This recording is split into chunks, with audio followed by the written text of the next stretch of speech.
TV और मैं हूं प्रवीण झा। मोदी सरकार के दूसरे कार्यकाल के 1 साल पूरे हो चुके हैं।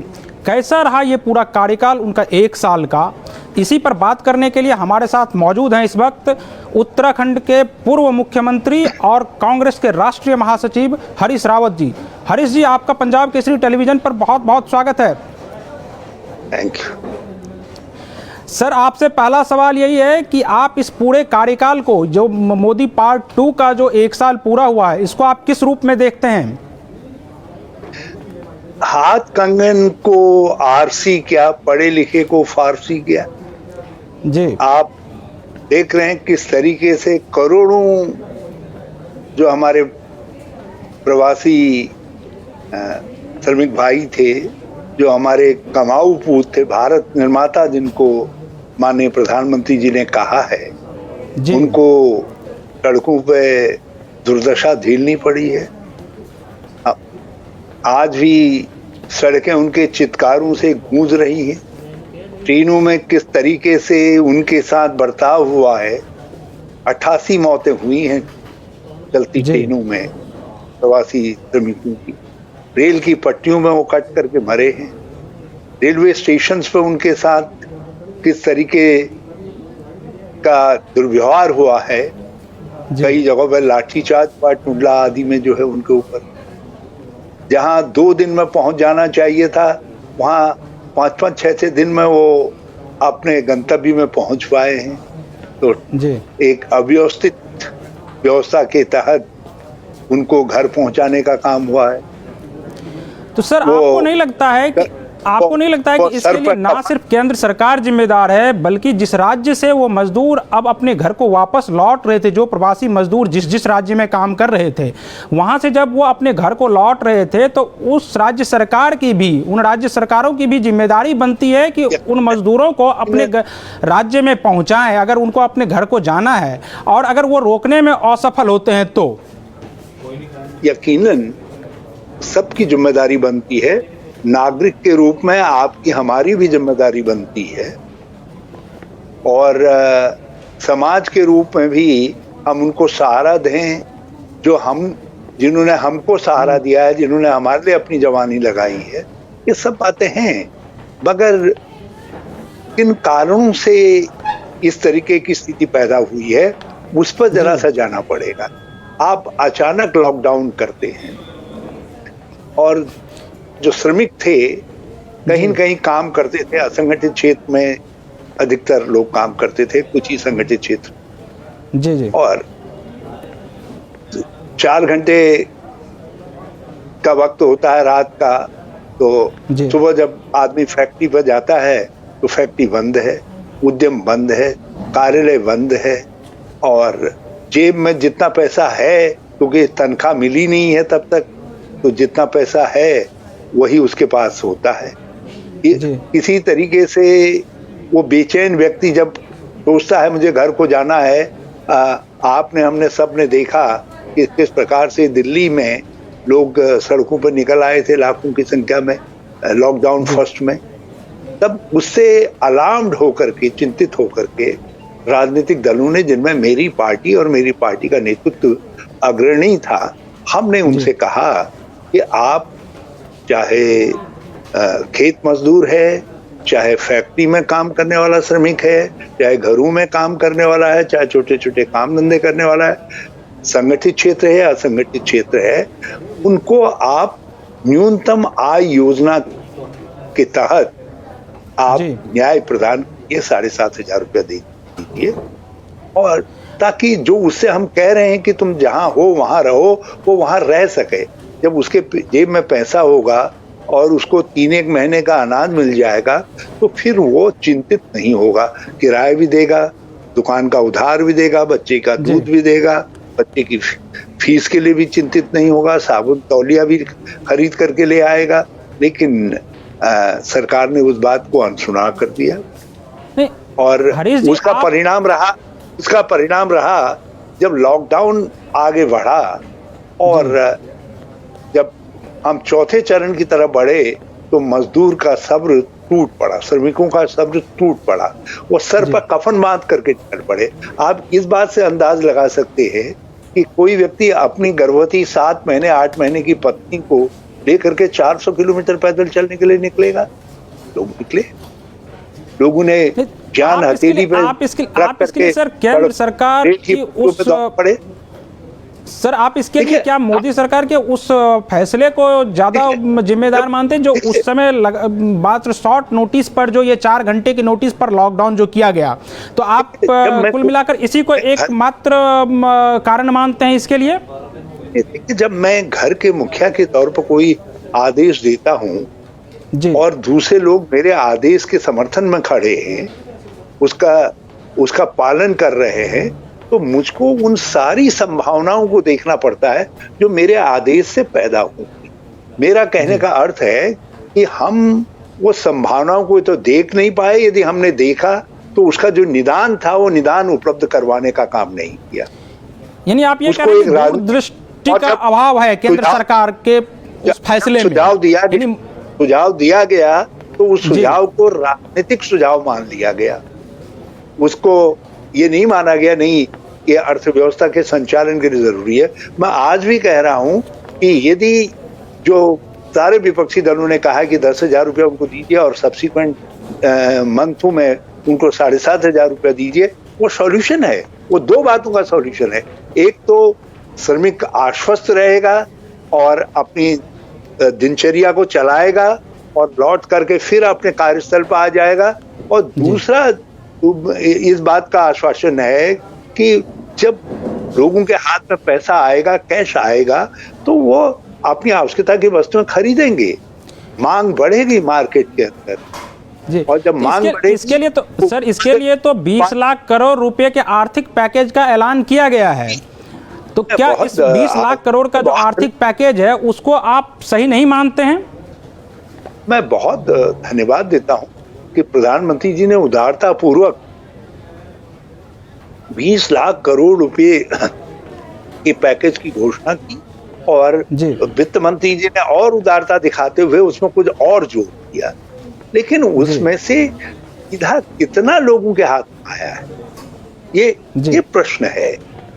इस समय जिनके हाथ पैसे से रीते हो गए, जिनकी जेबें खाली हो गई हैं, जिनका पेट अभावग्रस्त हो गया है, जिनके सामने रोजमर्रा की चीजों को जुटाने की समस्या पैदा हो गई है, तो उनके लिए तो आपने कहीं तो एक बहुत आकर्षक पोटली टांग दी है। अब व्यक्ति कह रहा है कि मैं उस तक पहुंचने लायक मेरी क्षमता ही नहीं, मैं कैसे पहुंच पाऊं वहां तक।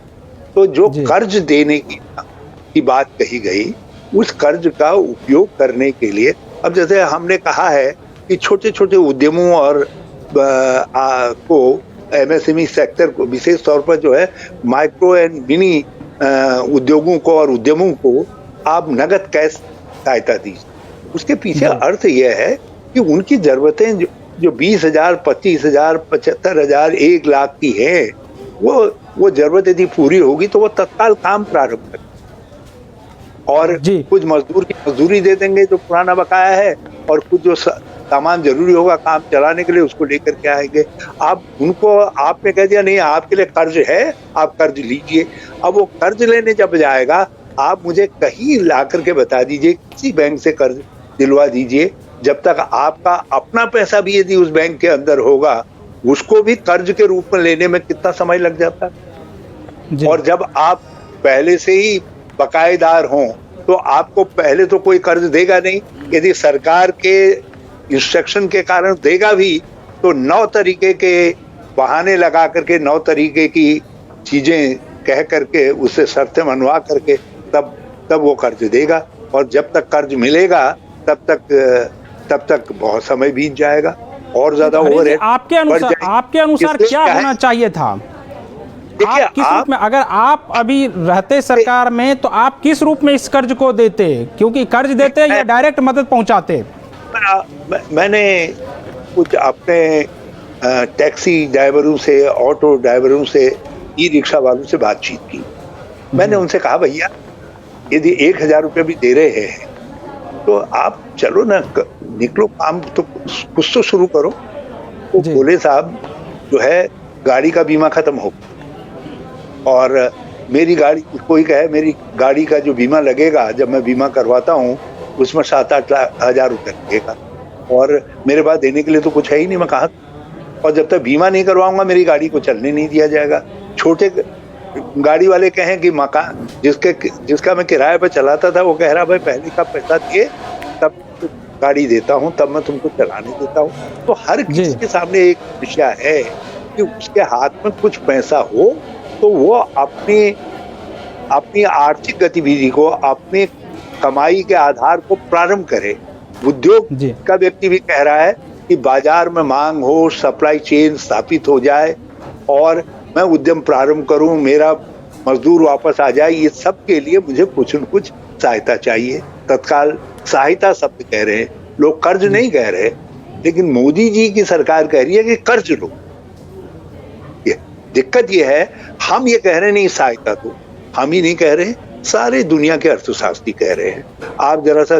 आप जरा America, Spain, England, France, Italy, Japan, Korea में देख लीजिए, उन सब ने भी नगद सहायता दी है, कैसे दिया है कर्ज। अब सर एक बार हम फिर से वापस मजदूरों के मुद्दे पर ही लौटेंगे, क्योंकि सबसे बड़ा मुद्दा आजकल मजदूरों का है, जो प्रवासी मजदूर जो लौटे हैं अपने घर को।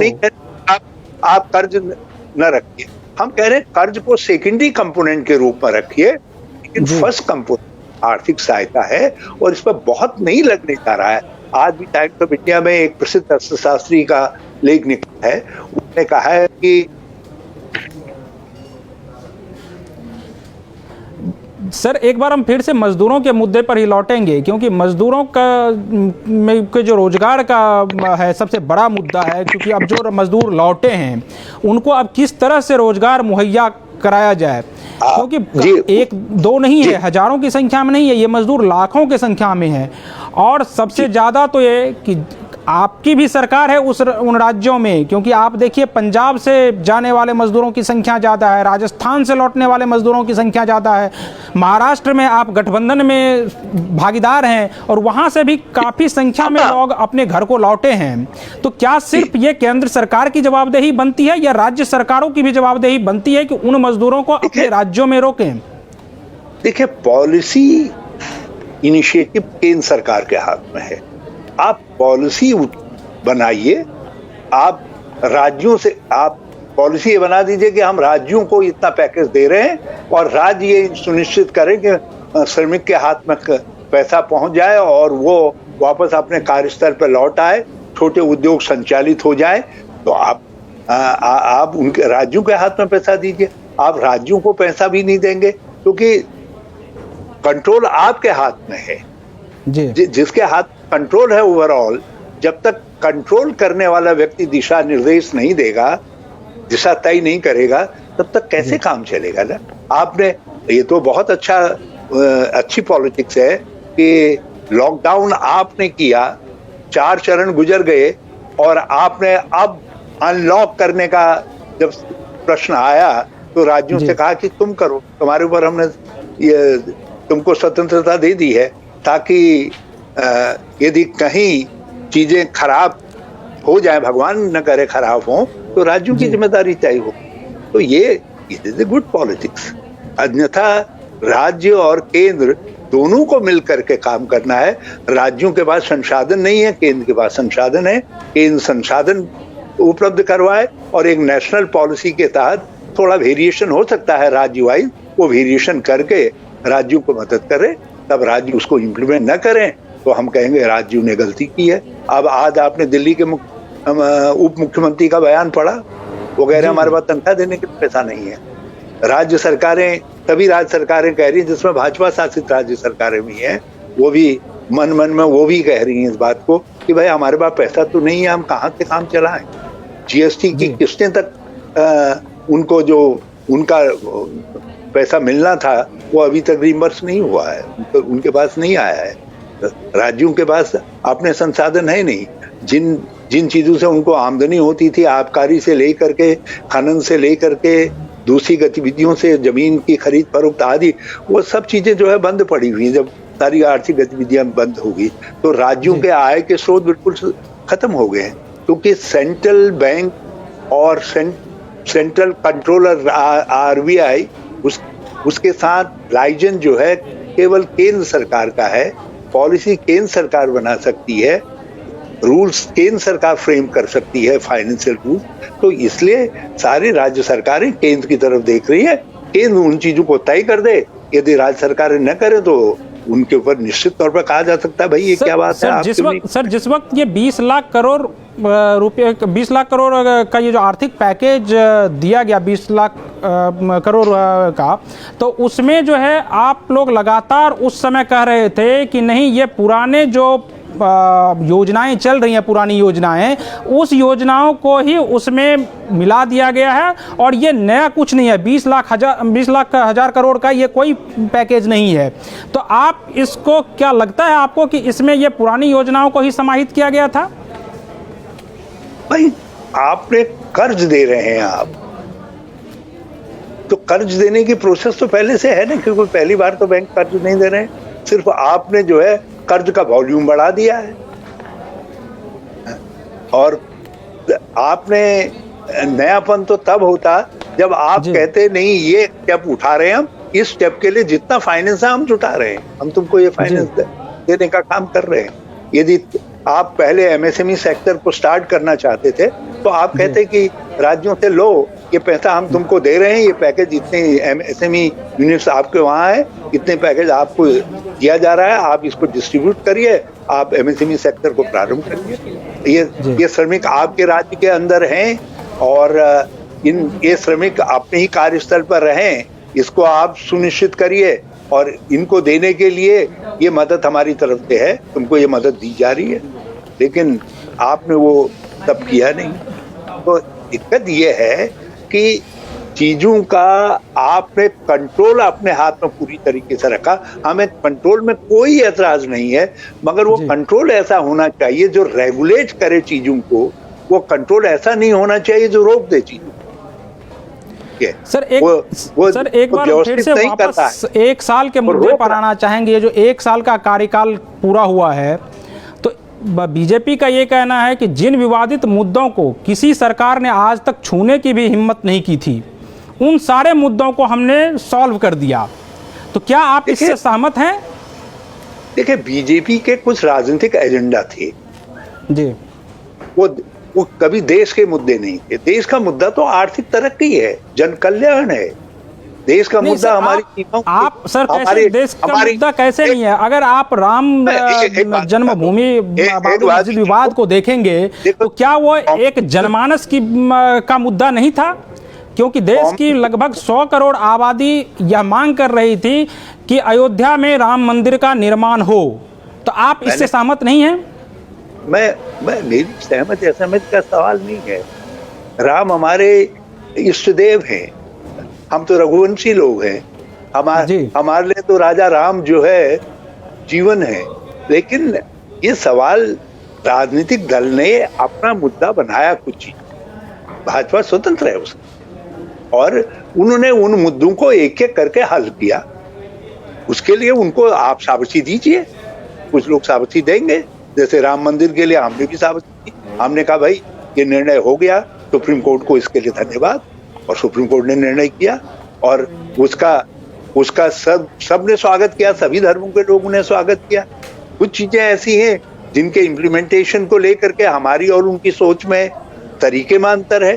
जैसे हम धारा 370 को धीरे धीरे समाप्त करना चाहते थे, आपने उसको झटके से समाप्त कर दिया, आपकी इच्छा है। और तो इसी तरीके से 3 तलाक के मुद्दे पर जिस तरह से कांग्रेस लगातार हमलावर रही थी, तो आपको नहीं लगता है कि 3 तलाक का मुद्दा जो है वो काफी गंभीर मुद्दा था? क्योंकि जो मुस्लिम महिलाएं हैं उनके लिए ये काफी परेशानी का सबब बन जाता था, क्योंकि जिस तरह से उनको 3 तलाक देकर 3 बार तलाक तलाक तलाक कहकर उनको घर से बाहर निकाल दिया जाता था। तो आपको नहीं लगता है कि ये मुस्लिम महिलाओं को एक सम्मान मिला है आज? आप भाजपा के एक कुप्रचार के शिकार हो गए, उसी को बोल दे रहे हैं। हमने 3 तलाक का कभी समर्थन नहीं किया, कांग्रेस उसके विरोध में रही। जब 3 तलाक को समाप्त करने का सुप्रीम कोर्ट ने निर्णय लिया, हमने का आदेश दिया, तो हमने उसका स्वागत किया। जब कानून लाने की बात आई, हमने विधानसभा में, लोकसभा में उसका समर्थन किया। लेकिन हमने ये कहा उनसे कि तलाक के बाद उस महिला के पालन पोषण की जिम्मेदारी का प्रावधान भी आप कानून में करिए। उसको आप भगवान के भरोसे या खुदा के भरोसे नहीं छोड़ सकते। वहां उनका हमारा डिफरेंस ऑफ ओपिनियन थी और भाजपा ने उसको हमारा विरोध बता करके उसका राजनीतिक लाभ उठाना चाहे। देखिए, उनका अपना तरीका है, उनका अपना प्रचार तंत्र है, उनके पास बयान बहादुरों की और भूलचियों की बड़ी अपार भीड़ है। उन्होंने अपनी चीज हमारे मत्थे मढ़ दी।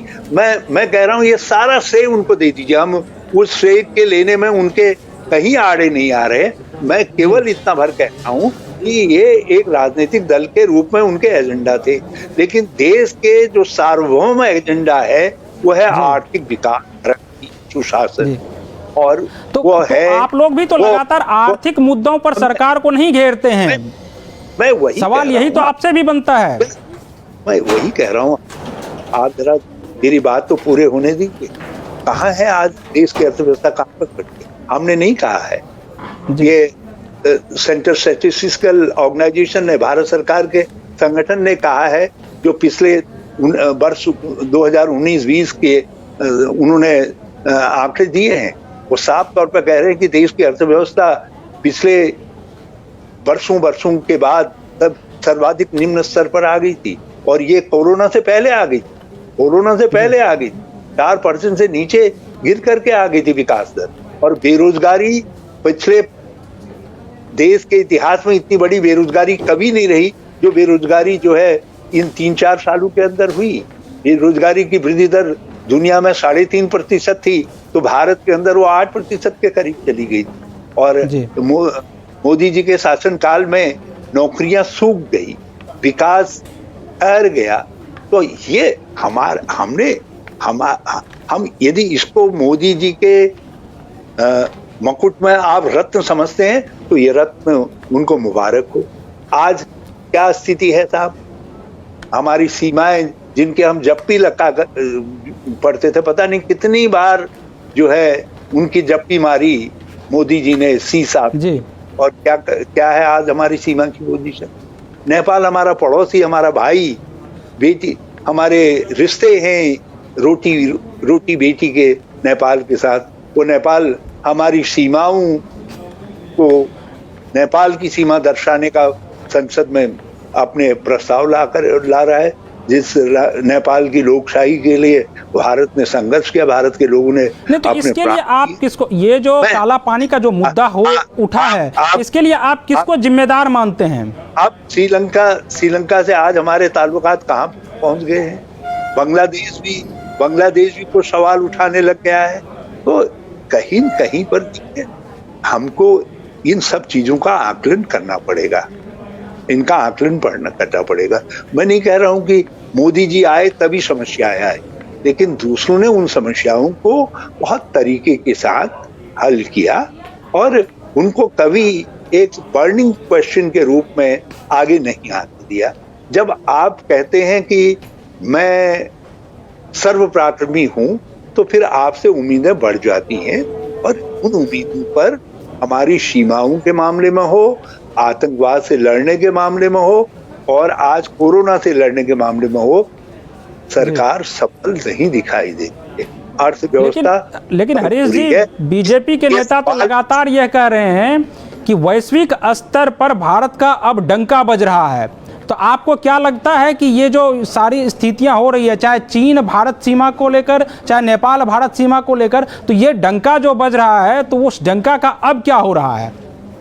वो डंका इतनी जोर से बज रहा है कि नेपाल कांग्रेस, जो भारत की लोकतांत्रिक व्यवस्था का एक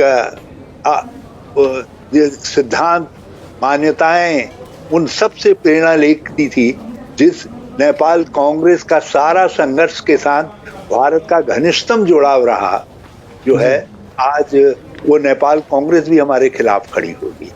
मधेसी ग्रुप भी जो भारत से प्रेरणा लेते थे, हमारी जनकराज की धरती, हमारे रघुपति राम की ससुराल के लोग भी आज हमारे खिलाफ खड़े हो गए हैं। और नेपाल जिनसे हमारे जो, मैं जिस एरिया का रहने वाला हूँ जो है, उस एरिया के लोगों के तो बेटी रोटी के रिश्ते हैं, हमारे तो देवता कॉमन है।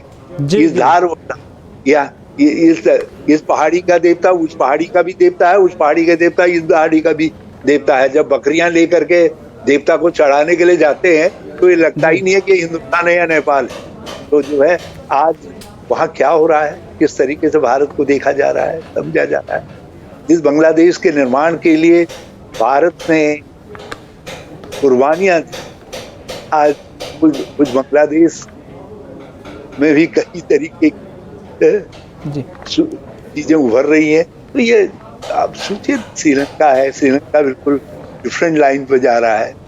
वो तो मालदीव भी दूसरी लाइन पर चला गया था, लेकिन जैसे तैसे स्थितियां संभल गई थी। तो जरा देखना। सर आखिरी एक दो सवाल और है जो कि आपके राज्यों से ही जुड़ा हुआ है।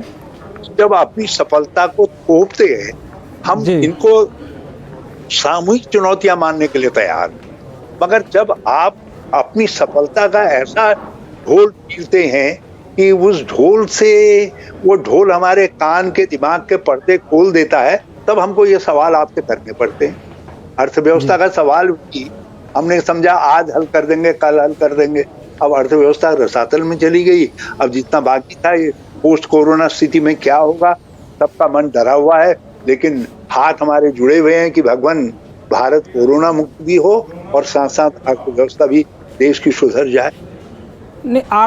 आर्थिक तौर पर आप देखें तो बीजेपी के नेताओं का तो ये बयान है कि अब हम 5 ट्रिलियन बिलियन के आप बनने जा रहे हैं, 5 ट्रिलियन होने वाला है, हमारी इकोनॉमी जो है वो 5 ट्रिलियन का हो जाएगा। मैं क्या लगता है आपको कि इसी तरह से 5 ट्रिलियन का इकोनॉमी हो जाएगा? मेरे दोस्त प्रवीण जी, मैं भाजपा के दोस्तों की तरीके से इतना पढ़ा लिखा व्यक्ति नहीं हूँ। मैं ये ट्रिलियन बिलियन जो है वो गिन नहीं पाता, इनमें कितने शून्य लगते हैं करके। लेकिन भाजपा वालों को सबको मालूम है, उन्होंने रट लिया है कितने बिंदियां लगती हैं, कितने शून्य लगते हैं। तो उन्हीं से ये ट्रिलियन का हिसाब पूछिए। अब हम तो कह रहे हैं जो हमारी झोपड़ी थी जैसी थी वैसे ही रहने दो भैया। जिस हिसाब से हम तरक्की कर रहे थे, जो हमारी विकास दर थी कांग्रेस के समय में 8.5% की, वही छोड़ दो तो हम गनीमत मान लेंगे। हम कहेंगे मोदी जी ने बहुत दी 8.5% की विकास दर, यदि 10 साल सर आखिरी एक दो सवाल है वो आपके राज्यों से है। जिस तरह से त्रिवेंद्र सिंह रावत जी का 3 साल से थोड़ा सा और ज़्यादा वक्त हो गया है, 3 साल पूरा हो गया है और 3 साल 2-3 महीने का समय हुआ है, तो क्या आपको लगता है कि जो 3 सालों में विकास होना चाहिए राज्य का वो हुआ है? देखिए, हमारे मुख्यमंत्री जी बड़े शानदार इंसान हैं, बड़े धीर गंभीर व्यक्ति हैं।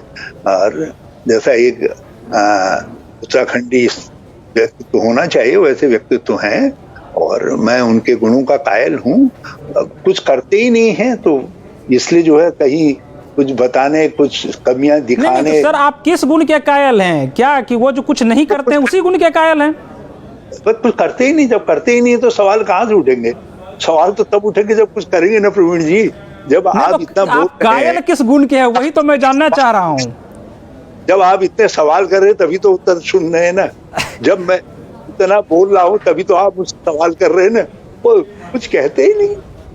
तो इसलिए ये गंभीर हिमालय जिस तरीके से शांत बैठा रहता है तो बैठे रहते हैं। साल गुजर गए, आगे 2 साल भी आहिस्ता आहिस्ता गुजर जाए।